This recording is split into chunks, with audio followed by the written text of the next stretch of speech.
Hello everyone. Hope you all are doing good. So आज हम लोग बात करेंगे सेल के बारे में। जैसे कि आप सभी को पता है, जो सेल है वो होती है यूनिट ऑफ लाइफ। मतलब जितने भी लिविंग बींग्स हैं वो सब सेल से मिलके बने हैं। अब कुछ ऑर्गेनिज्म होते हैं बेटा एक सेल से मिलके बने होते हैं, कुछ दो सेल से मिलके बने होते हैं, कुछ बहुत सारे सेल से मिलके बने होते हैं। सो ये डिपेंड करता है स्पीशीज टू स्पीशीज पे कि किसको कितने सेल्स चाहिए बॉडी को बनने में, किसको किस तरह का सेल चाहिए। कुछ ऑर्गेनिज्म होते हैं प्रोकैरियोटिक ऑर्गेनिज्म जो कि उतने वेल डेवलप नहीं होते हैं, और कुछ ऑर्गेनिज्म होते हैं बेटा यूकैरियोटिक ऑर्गेनिज्म जिनकी बॉडी में काफी कॉम्प्लेक्सिटी होती है। इवन बहुत सारे सेल्स मिलके टिश्यूज बनाते हैं उनकी बॉडी में, और टिश्यूज ऑर्गन्स, और फिर देन ऑर्गन सिस्टम, और फिर पूरी तैयार होती है बॉडी, जैसे कि आप एनिमल्स और ह्यूमंस में देखते हैं। तो स्टार्ट करते हैं आज का ये चैप्टर। इसमें हम लोग जानेंगे कि कितने तरह के सेल होते हैं, उनके अंदर कौन कौन से ऑर्गेनल्स होते हैं, उनके क्या फंक्शन होते हैं, किस तरह से उनको डिस्कवर किया था। So let's start this chapter from the discovery of cell. तो सबसे पहले जानते हैं बेटा किसने सबसे पहले डिस्कवर किया था सेल को। तो बेटा जो सबसे पहले सेल को डिस्कवर किया था वो किया था रॉबर्ट हुक ने। ठीक है। इन्होंने जो ओक ट्री होता है उसमें कॉक सेल पे सबसे पहले डिस्कवर किया था सेल को 1665 में। प्लीज इनका नाम आप लोग याद कर लीजिए, लिखते जाइए कि 1665 में रॉबर्ट हुक ने कॉक सेल्स पे सबसे पहले सेल्स को डिस्कवर किया था, और फिर इन्होंने अपनी एक बुक भी लिखी जिसका नाम था माइक्रोग्राफिया। Is it clear? अब रॉबर्ट हुक के बाद आए थे लुईन हुक। इन्होंने बेटा सबसे पहले बैक्टीरिया को, जो सलाइवा होता है मुंह में, वहां से बैक्टीरिया को डिस्कवर किया था, और फिर वहीं से इन्होंने एक स्केच तैयार किया था सेल का। उसके बाद बेटा 1838 में स्क्लैडन नाम के एक बॉटनिस्ट थे जिन्होंने बोला कि जितने भी प्लांट्स हैं वो सेल से मिलकर बने होते हैं, और उनके पास होता है एक सेल वॉल। ठीक है, प्लांट्स के पास होता है एक सेल वॉल। उसके बाद बेटा एक आए थे जूलॉजिस्ट जिनका नाम था थियोडोर श्वान। 1839 में इन्होंने बोला कि सेल वॉल एनिमल सेल में नहीं होता है। अब प्लांट सेल कैसा दिखता है, एनिमल सेल कैसा दिखता है, ये सब हम लोग आगे पढ़ेंगे।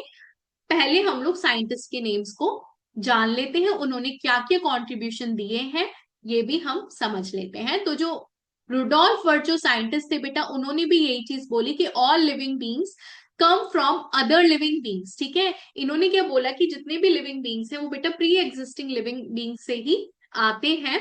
ठीक है, और ये इन्होंने अपना स्टेटमेंट 1855 में दिया था। फिर आप देखते हो दूसरे साइंटिस्ट का नाम है बेटा रॉबर्ट ब्राउन। इन्होंने न्यूक्लियस की डिस्कवरी की थी। देन आए थे कैमिलो गोल्जी। इन्होंने बेटा गोल्जी बॉडीज के बारे में बताया था कि एक ऐसा ऑर्गेनल है जो कि क्या करता है बेटा, पैकेजिंग और मॉडिफिकेशन करता है। ठीक है, चलिए आगे बढ़ते हैं साइंटिस्ट के नेम से।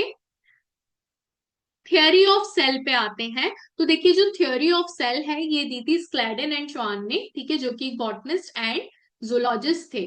ठीक है, जिन्होंने प्लांट सेल के बारे में बताया था कि भाई प्लांट सेल्स के पास सेल वॉल होते हैं, और श्वान इन्होंने बोला था कि इनके पास नहीं होता है, एनिमल सेल्स के पास किसी भी तरह का सेल वॉल नहीं होता है। और स्लेडन ने प्लांट सेल्स के बारे में टिप्पणी की थी। ठीक है, अब देखिए इन्होंने मिलके थ्योरी ऑफ सेल दी थी, और बोला था इस थ्योरी के अकॉर्डिंग बोला गया है कि all living beings are made up of cell. मतलब जितने भी लिविंग बींग्स हैं वो सभी सेल से मिलके बने होते हैं। और फिर इन्होंने एक बहुत ही प्यारा सा स्टेटमेंट दिया, ओमनिस ई सेल्यूला।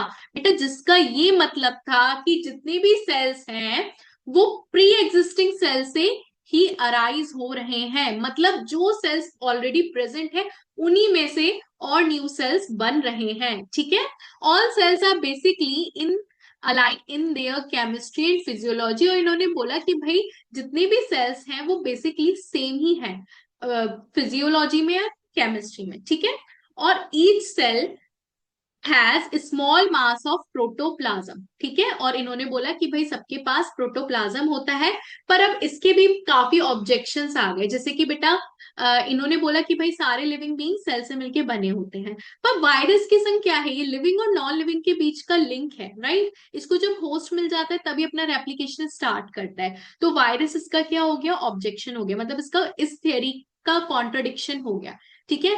अब इन्होंने क्या बोला कि जो सेल्स हैं प्री एग्जिस्टिंग वही न्यू सेल्स को अराइज करते हैं, बट ऐसा बेटा राइजोपस के केस में नहीं होता है। ये डिफ्रेंशिएट नहीं करता है आगे आगे, ठीक है।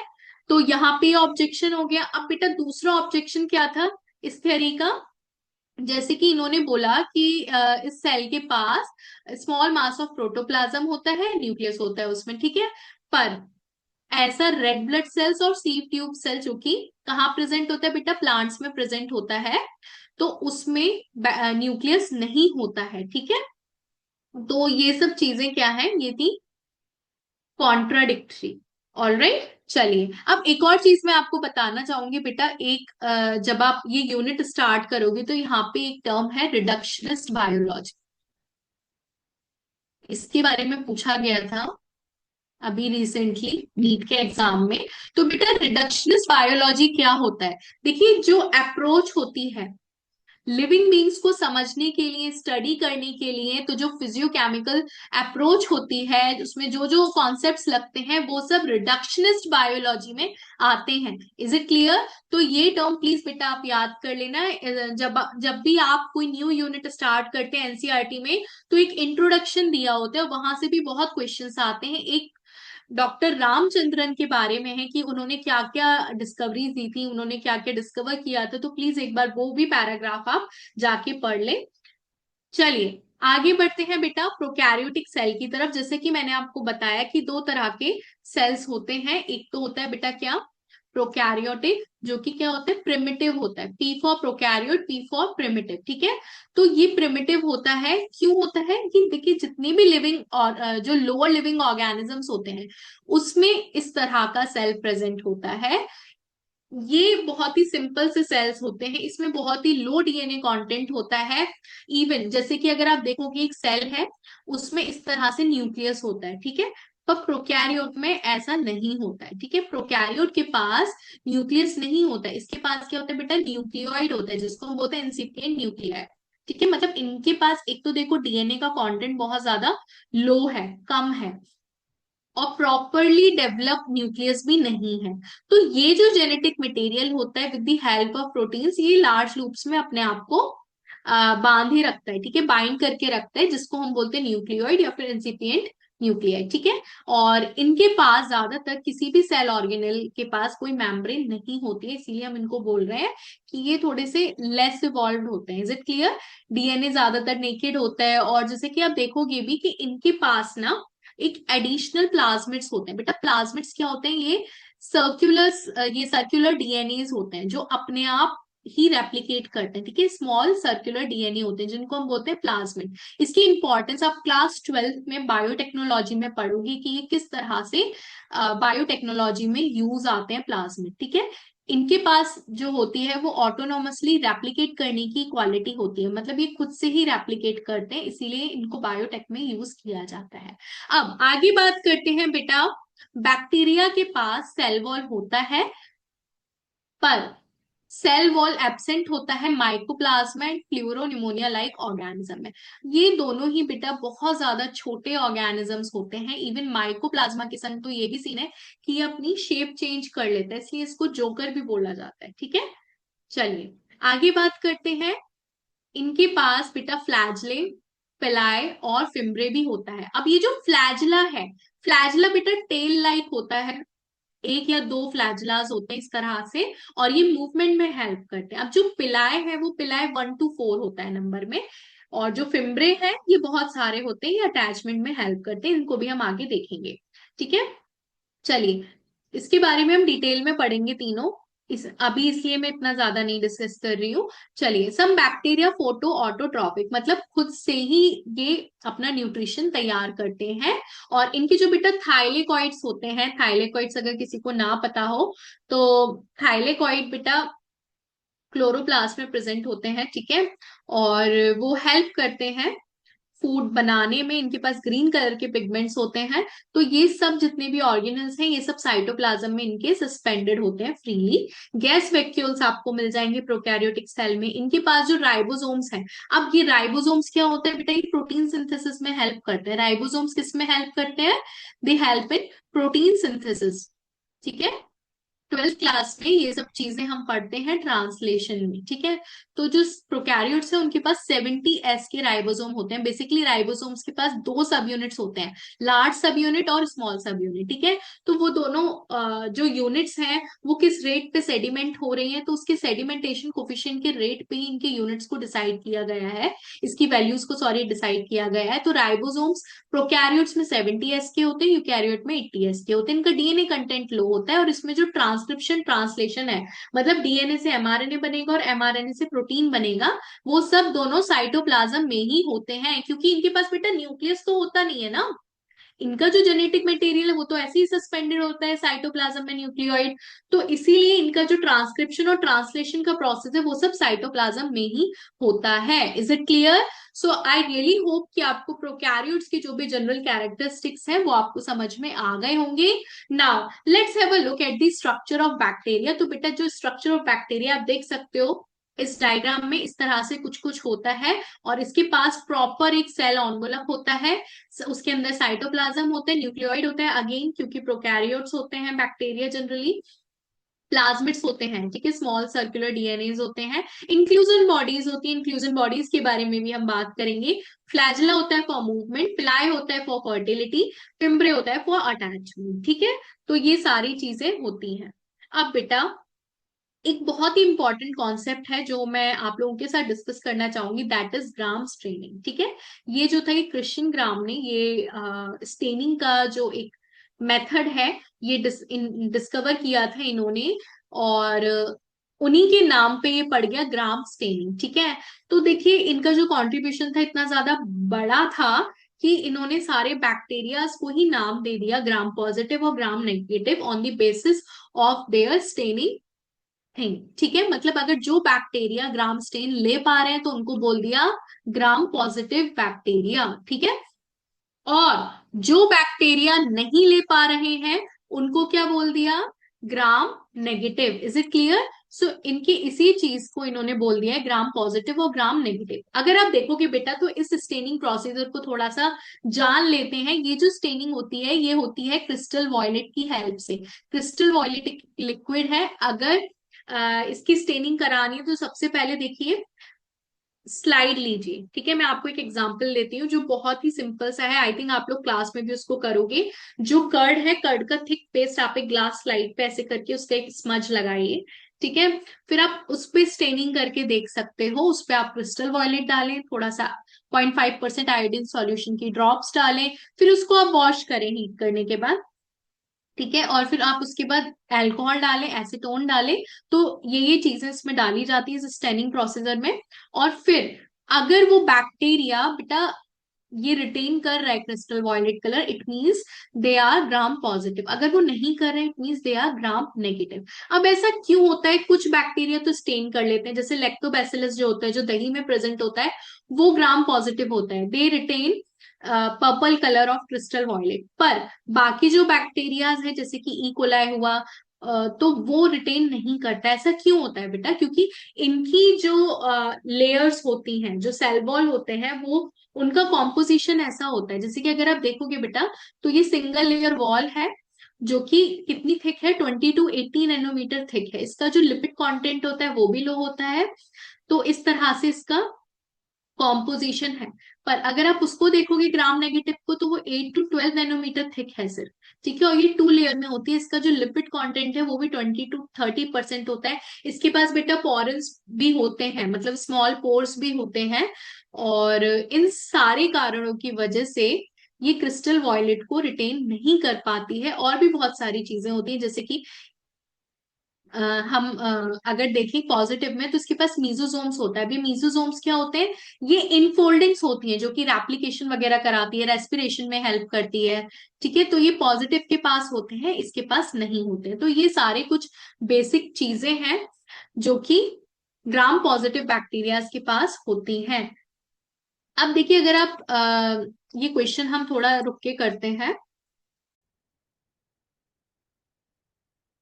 पहले इनके डिफरेंसेस आप अच्छे से समझ लीजिए। देखिए, ये थोड़ा और ज्यादा एनलार्ज व्यू है ग्राम पॉजिटिव और ग्राम नेगेटिव का। आप देख सकते हो किस तरह से इसका पेप्टाइडोग्लाइकेन है और इसका है, ठीक है।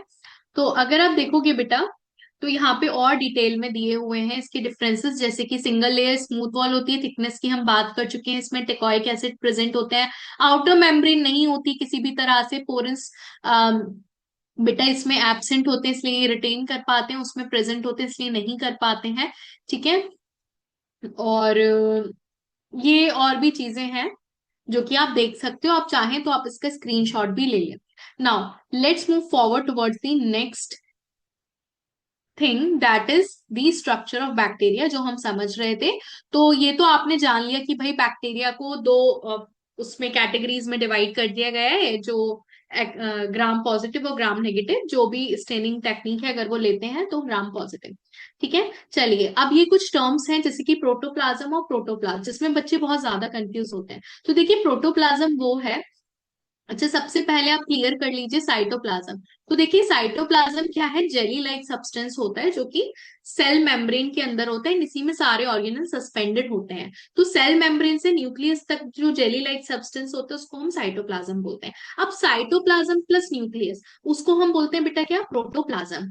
अब जो प्रोटोप्लाज्म बेटा बिना सेल वॉल के होते हैं उसको हम बोलते हैं प्रोटोप्लास्ट। Is it clear? तो ये कुछ चीजें हैं। अगर हम सेल ऑन्वेलप की बात करें, सो जो सेल ऑन्वेलप है, ये glycocalyx, cell wall and cell membrane से मिलके बना होता है, ठीक है। अब जो ग्लाइकोकैलिक्स है अगर आप उसको देखोगे, तो जो सेल वॉल है उसकी आउटर तो होती है क्या, म्यूसिलेज होती है, मतलब थिक अगर होगी तो उसको हम कैप्सूल बोलेंगे। और ये जो म्यूसिलेज है बेटा, ये कार्बोहाइड्रेट से मिलके बना होता है।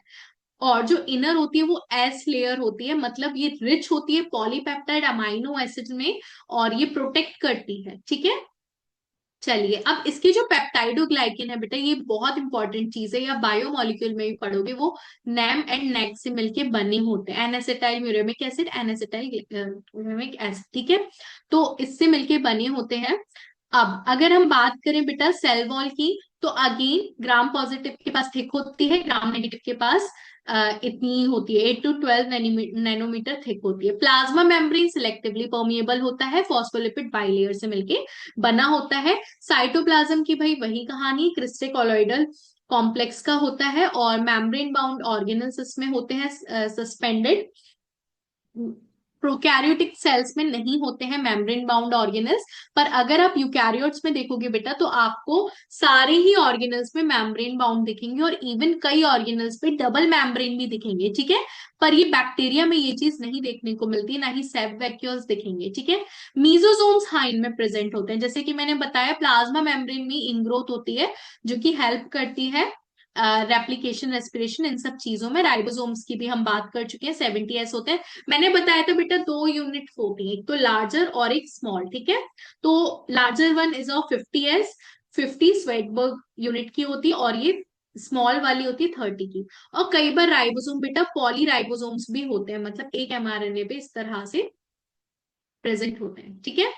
अब बेटा इनके पास क्रोमेटोफोर्स भी प्रेजेंट होते हैं। क्रोमेटोफोर्स क्या होते हैं, ये देखिए, ये होते हैं इंटरनल मेम्ब्रेन सिस्टम जिनके पास फोटोसिंथेटिक पिगमेंट्स होते हैं, ठीक है। न्यूक्लियोइड की हम लोग बात कर चुके हैं, single circular strand of DNA होता है, प्लाज्मिड्स होते हैं, ठीक है। Inclusion bodies non living structures को बोला गया है, जो कि साइटोप्लाज्म में प्रेजेंट होती है। फॉर एग्जाम्पल साइनोफाइसियन ग्रैन्यूल्स, वॉल्यूटिन और फॉस्फेट ग्रैन्यूल्स, या फिर जो कवर्ड होती है, दीज आर गैस वैक्यूल्स और sulphur vacuole. Is it clear? तो इस तरह की चीजें होती हैं। अब मैंने आपको बताया था इसके पास फ्लैजला, पिलाए और फिम्ब्रे होता है। तो अगर फ्लैजला की हम बात करें तो एक या दो इस तरह से होते हैं, और फ्लैजला के भी बेटा तीन कंपोनेंट्स होते हैं, जो कि क्या है, फिलामेंट, हुक एंड बेसल। तो this one is the filament, ये क्या है, hook, and this is the basal portion, जो कि पेप्टाइडोग्लाइकेन से मिलके बना है, ये हुक है, और ये फिलामेंट है जो कि फ्लैजेलन प्रोटीन से मिलके बना है बेटा, ये नाम इंपॉर्टेंट है, ठीक है। चलिए, बाकी इतना डिटेल में आपके ना ही एनसीईआरटी में है ना ही नीट में पूछा जाता है। अगर हम बात करें बेटा पिलाई की, तो ये 1 से 4 होते हैं नंबर में, और ये फर्टिलिटी के लिए हेल्पफुल होते हैं, कॉन्जुगेशन ट्यूब फॉर्म करते हैं। ठीक है, पिलाई।